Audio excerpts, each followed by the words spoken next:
کل گزرنے والا دن 7 ستمبر یوم دفاع ختم نبوت کے نام سے موسوم ہے۔ آئین پاکستان میں 7 ستمبر 1974 میں قادیانیوں کو ذوالفقار علی بھٹو کے دور خلافت میں، دور حکومت میں ان کو کافر ڈکلیئر کر دیا گیا تھا۔ اسی مناسبت سے 7 ستمبر کا جو دن ہے یہ تحفظ عقیدہ ختم نبوت کے نام سے منایا جاتا ہے، لیکن اس دن کو عالمی سطح پہ نہیں منایا جاتا، ہم جیسے لوگ مناتے ہیں۔ کہیں آپ نے ٹی وی میں کہیں دیکھا ہو جہاں یوم دفاع پاکستان پر نیوز چل رہی تھیں، کیا کل کے حوالے سے جو کل دن گزر چکا ہے 7 ستمبر کا، کہیں آپ نے دیکھا ہو، کسی اینکر نے بتایا ہو، کسی چینلز پہ یہ بات آئی ہو کہ آج کا جو دن ہے یہ یوم دفاع ختم نبوت کے نام سے منسوب ہے؟ کہیں بھی ایسا نہیں۔ وہ کیوں نہیں ہے؟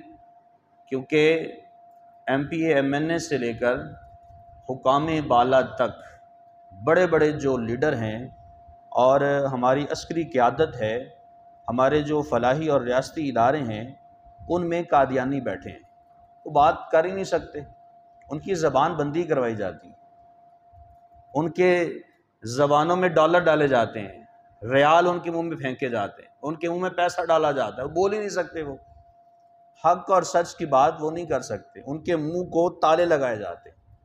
جبکہ 7 ستمبر 1974 میں یہ ایسا دن تھا کہ جس میں علماء اور مشائخ نے باہمی متفقہ رائے سے تمام مسالک کے علماء، یہ کسی صرف اہل سنت کا اس میں کردار نہیں رہا، بلکہ تمام مسالک کے اس میں لوگ شامل تھے، تمام مسالک کے لوگوں نے، علماء و مشائخ نے محنتیں کیں اور 13 دن تک مسلسل 5 اگست سے یہ معاملہ شروع ہوا اور یہ چلتا رہا 13 دن لگ گئے اس پر، 13 دن کی یہ جہد مسلسل تھی۔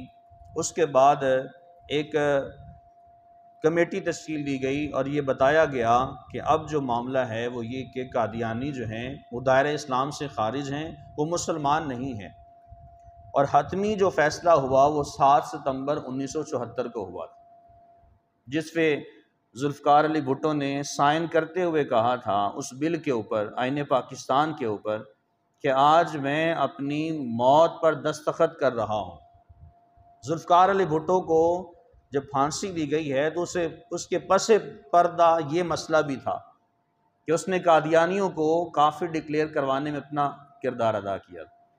اس دن کو عالمی سطح پہ نہیں منایا جاتا، اور ہم میں سے بھی جو ہم لوگ ہیں ہمیں بھی اس چیز کا مکمل اتنا آئیڈیا نہیں ہوتا ہے، نہ ہم لوگ اس دن کو دیکھتے ہیں، نہ سوچتے ہیں، نہ سمجھتے ہیں۔ ہم کہتے ہیں کوئی بات نہیں، سارے ہی مسلمان ہیں۔ ایمان جو چیز ہے، ایمان اس کا مضبوط ہونا ضروری ہوتا ہے۔ ہم تاریخ پڑھتے ہیں، نبی آخر الزمان صلی اللہ علیہ وآلہ وسلم آپ نے اپنے اصحاب کے ساتھ مکہ سے مدینہ ہجرت کی، اپنا گھر بار چھوڑا، کاروبار چھوڑا، دکانیں چھوڑیں، اپنی اولاد کو چھوڑا، سب کو چھوڑ چھاڑ کے رسول اللہ کے دین کی خاطر مکہ سے مدینہ تشریف لے کر گئے۔ اور آج ہم لوگ کہتے ہیں اگر کہیں کام کر رہے ہوتے قادیانی ساتھ ہے، کوئی بات نہیں، مل جل کے کام کرنے چاہیے۔ کیا ہمارا عقیدہ کو صحابہ سے گوالا ہے؟ وہ حضور کے صحابہ تھے، حضور صف اول میں سپہ سالار بن کے نکلے، آپ نے ہجرت فرمائی، تمام صحابہ کو ساتھ لے کر گئے، انہوں نے گھر بار چھوڑا، اپنے گھر چھوڑے، اپنی جائیدادیں چھوڑیں، اپنا کاروبار چھوڑا، سب کچھ بارگاہ خداوندی میں پیش کر دیا، کس کے لیے؟ دین حق کی سربلندی کے لیے۔ تو دین اسلام کو اگر کسی چیز سے مضبوط بنایا جاتا ہے تو وہ ہے ایمان، اور ایمان کس پر محیط ہے؟ عقیدہ ختم نبوت پر۔ عقیدہ ختم نبوت، اس کو سمجھنا یہ ہر نوجوان کے لیے اور ہر چھوٹی بڑی عمر کے مرد و حضرات اور خواتین کے لیے یہ سب سے اہم اور بہترین مسئلہ ہے۔ یہ فرقہ واریت میں نہیں آتا ہے. ہم لوگ کہتے ہیں یہ فرقہ واریت ہے، فرقہ واریت یہ نہیں ہوتی ہے. مجھے ایک چھوٹی سی مثال دیجیے، میں تھوڑی سی نقلی اور عقلی مثالیں دے کر پھر اپنی بات کی طرف آتا ہوں. مثال کے طور پہ مجھے یا آپ کو کوئی کہہ دے کہ تیرا باپ تو کوئی اور ہے، سوچیں. مجھے یا آپ کو کوئی یہ کہہ دے تیرا باپ تو وہ ہے، تو پھر سوچیں کہ بندے کے دل میں کیا آئے گا کہ یار اس سے تو مجھے گالی دی ہے، اس سے تو میری ماں پہ تہمت لگا دی ہے، اس نے یہ کہا کہ تیرا باپ ہی کوئی اور ہے. تو کیا آپ غصے سے آگ بگولا نہیں ہو جائیں گے؟ یہاں امام الانبیاء صلی اللہ علیہ وسلم کی ختم نبوت کے اوپر جو لوگ افتراء باندھتے ہیں، جھوٹی نبوت کا دعویٰ کرتے ہیں کہ وہ نبی نہیں ہیں، ان کے بعد ہم نبی ہوں گے، تو سوچیں کیا امام الانبیاء کے قلب اطہر کو ٹھیس نہیں پہنچتی ہوگی؟ کیا حضور کو تکلیف نہیں ہوتی ہوگی؟ ہمارا عقیدہ، ہمارا ایمان یہ مضبوط ہونا چاہیے. حضور نبی رحمت صلی اللہ علیہ وآلہ وسلم آپ سے آپ کے ختم نبوت کے حوالے سے قرآن عزیز برہان رشید کی 20 آیات موجود ہیں. ہر ایک آیت سے عقیدہ ختم نبوت باہر آتا ہے، لیکن مسئلہ تب ہے جب سمجھیں. تو سورہ احزاب میں اللہ رب العالمین نے ارشاد فرمایا ما کان محمد ابا احد من رجالکم ولکن رسول اللہ وخاتم النبیین، کہ محمد صلی اللہ علیہ وسلم تم میں سے کسی مردوں کے باپ نہیں ہیں، ولیکن رسول اللہ وخاتم النبیین، وہ اللہ کے رسول ہیں اور خاتم النبیین ہیں.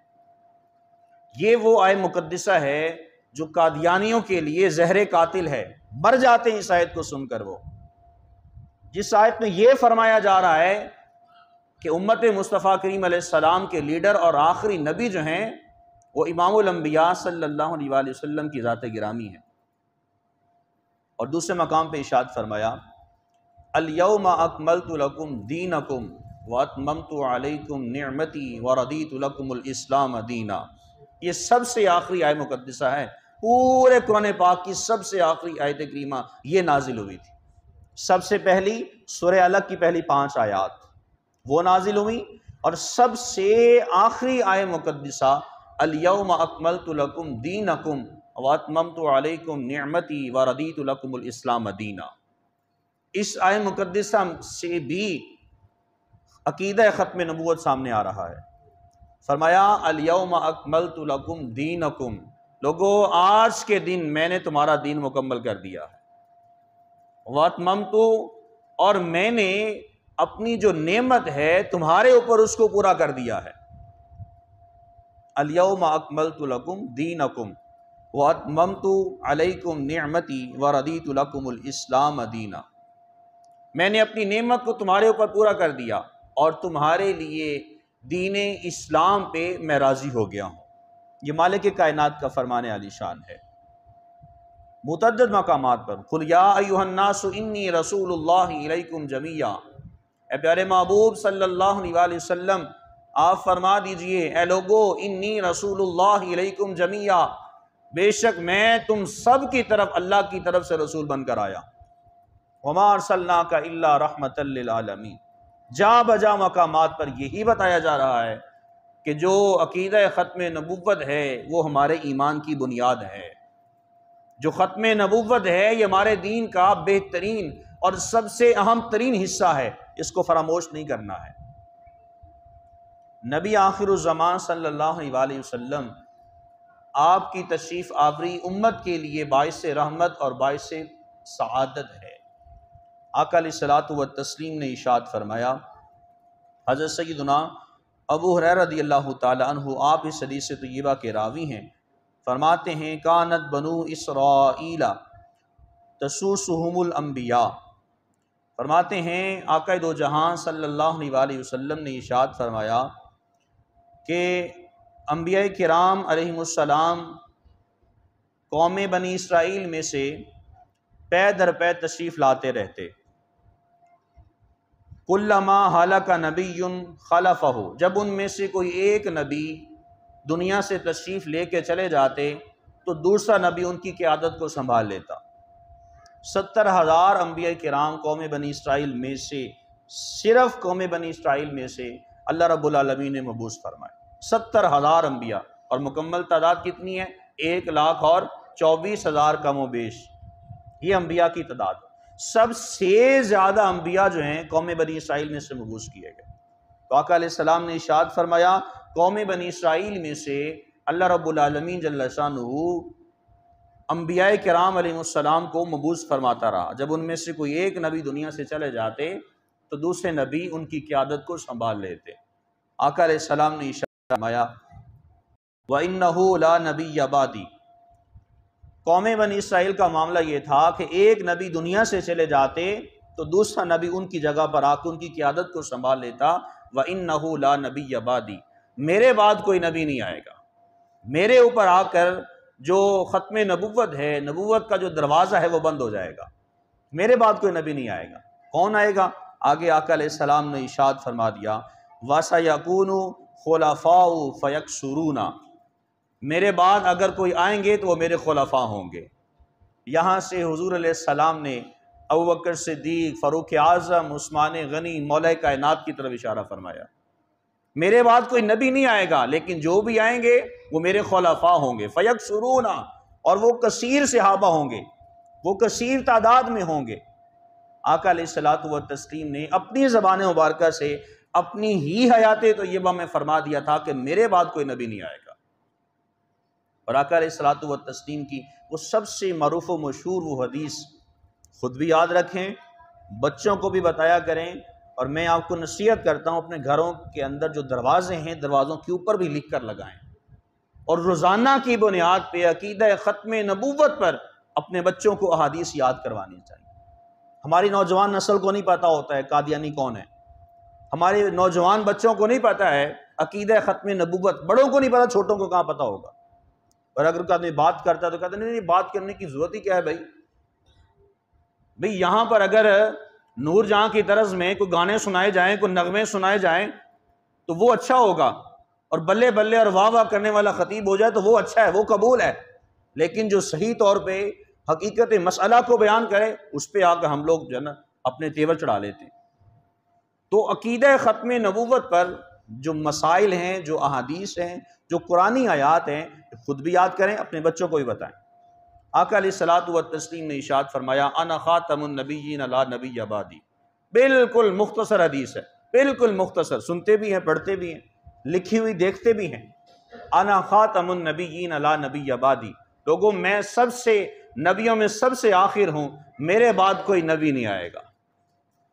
ایک اور حدیث طیبہ میں ارشاد فرمایا لوگوں انا آخر الانبیاء وانتم آخر الامم، میں نبیوں میں سب سے آخری نبی ہوں اور تم امتوں میں سب سے آخری امت ہو، میرے بعد کوئی نبی نہیں آئے گا، تمہارے بعد کوئی امت نہیں آئے گی۔ کتنی مختصر، میٹھی اور پیاری اور محبت بھری یہ حدیث ہے۔ انا آخر الانبیاء، میں نبیوں میں سب سے آخر ہوں، وانتم آخر الامم، اے میری امت تم امتوں میں سب سے آخری امت ہو، میرے بعد کوئی نبی نہیں آئے گا، تمہارے بعد کوئی امت نہیں آئے گی۔ اس بات کو یاد رکھ لو، اپنے عقیدوں کو درست کر لو، اپنے ایمان کا تحفظ کر لو، اپنے ایمان کو بچانے میں کامیاب ہو جاؤ۔ تم سوچو تم کس جگہ جاتے ہو، تمہارا کاروبار کس کے ساتھ ہے، تمہارے لین دین کس کے ساتھ ہے، تم کہاں نوکری کرنے جاتے ہو، تم کن لوگوں سے تعلقات قائم کرتے ہو، کہیں وہ قادیانی تو نہیں ہے، کہیں وہ دین اسلام کے غدار تو نہیں ہے، کہیں وہ پاکستان کے غدار تو نہیں ہے، کہیں وہ جھوٹی نبوت کے دعوے دار تو نہیں ہے۔ تم اس بات کو غور و فکر کے ساتھ دیکھو۔ فرمایا انا آخر الانبیاء، میں نبیوں میں سب سے آخری نبی ہوں، وانتم آخر الامم، اور تم امتوں میں سب سے آخری امت ہو، میرے بعد کوئی نبی نہیں آئے گا، تمہارے بعد کوئی امت نہیں آئے گی۔ آقا علیہ الصلوۃ والتسلیم نے ارشاد فرمایا میری اور مجھ سے پہلے گزرے ہوئے انبیاء کرام صلوات اللہ تعالی اجمعین کی مثال ایک ایسی ہے کہ کسی نے بہت ہی خوبصورت محل تیار کیا ہو، بڑا خوبصورت گھر بنایا ہو، اور لوگ اس کو آ کر دیکھتے ہیں اور دل خوش ہو جاتا ہے کہ اتنا خوبصورت محل، اتنا خوبصورت گھر کس نے اور کیسے تعمیر کر دیا، لیکن اس میں ایک اینٹ خالی ہے۔ پھر تعجب میں چلے جاتے ہیں کہ پورا محل تیار کر دیا لیکن ایک اینٹ خالی ہے۔ اس اینٹ کے بارے میں آپس میں سوالات کرتے ہیں، یہ اینٹ خالی رہی تو کیسے رہی؟ آقا علیہ الصلوۃ والتسلیم نے ارشاد فرمایا لوگو رب کائنات نے 1,23,999 انبیاء کرام صلوات اللہ تعالی مجمعین کو بھیج کر قصر نبوت، اس نبوت والے محل کی تعمیر فرمائی ہے۔ حضور علیہ السلام نے ارشاد فرمایا فَأَنَا اللَّبِنَةُ، میں وہ آخری اینٹ ہوں، وَأَنَا خَاتَمَ النَّبِيِّينَ، اور میں نبیوں میں سب سے آخری نبی ہوں۔ وہ آخری اینٹ جو ہے قصر نبوت کی وہ آقا علیہ الصلوۃ والتسلیم ہے۔ اس ایک حدیث طیبہ کے پیراہن میں اپنے آپ کو ڈال کے سوچیں کہ آقا علیہ الصلوۃ والتسلیم کے اوپر نبوت کا دروازہ بند ہو چکا ہے، میرے بعد کوئی نبی نہیں آئے گا، حضور کا واضح اعلان ہے۔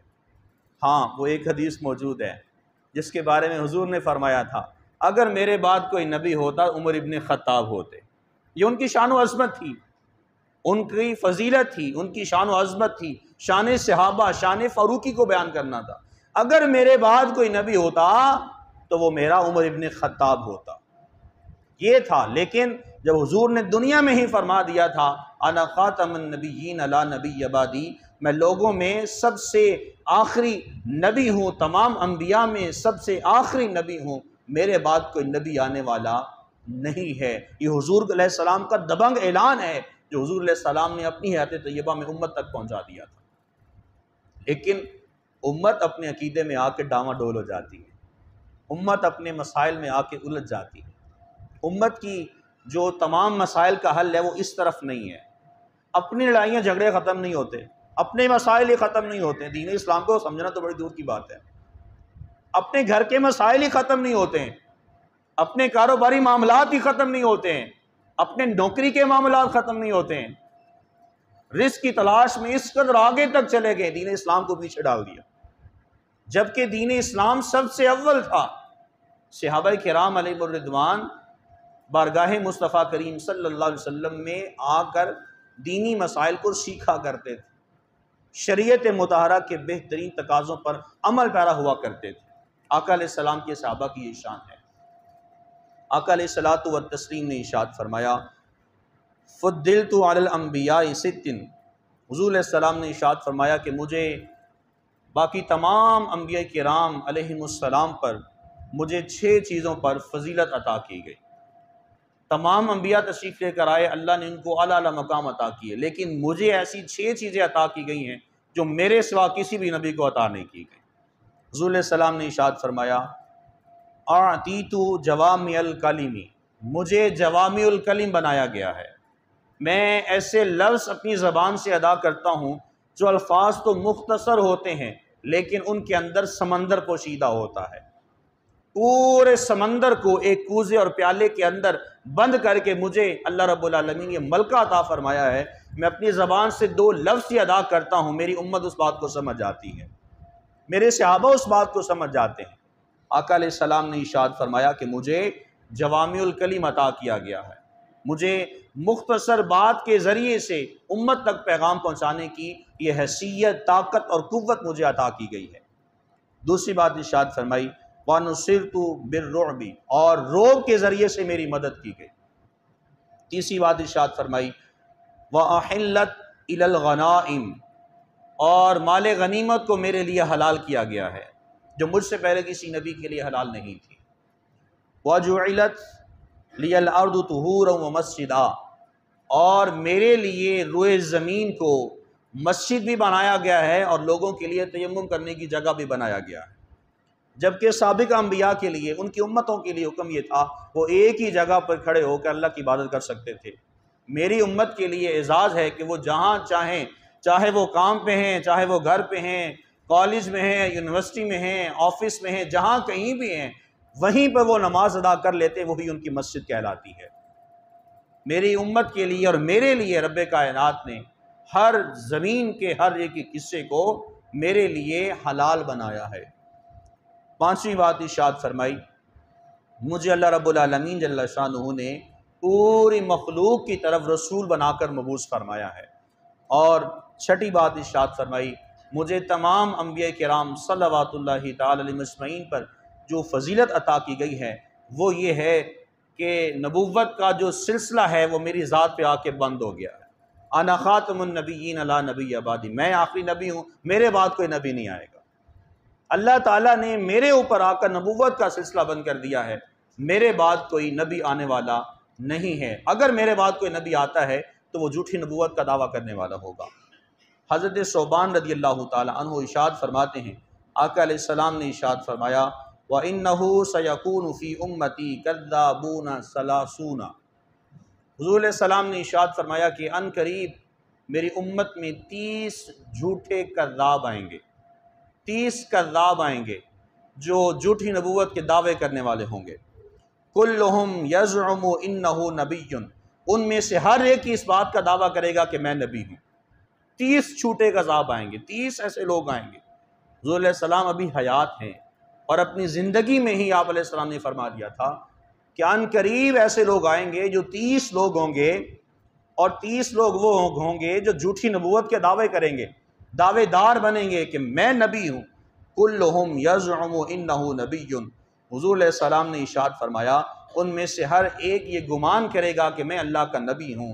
حضور علیہ السلام نے ارشاد فرمایا وَأَنَا خَاتَمَ النَّبِيِّينَ لَا نَبِيَّ بَعْدِي، لوگو تمہارے سامنے ایسے لوگ آئیں گے جھوٹی نبوت کا دعویٰ کریں گے، میرا یہ فرمان تمہارے دل و دماغ کی تختیوں پہ موجود ہونا چاہیے، وَأَنَا خَاتَمُ النَّبِيِّينَ لَا نَبِيَّ بَعْدِي، میں نبیوں میں سب سے آخری نبی ہوں، میرے بعد کوئی نبی نہیں آئے گا۔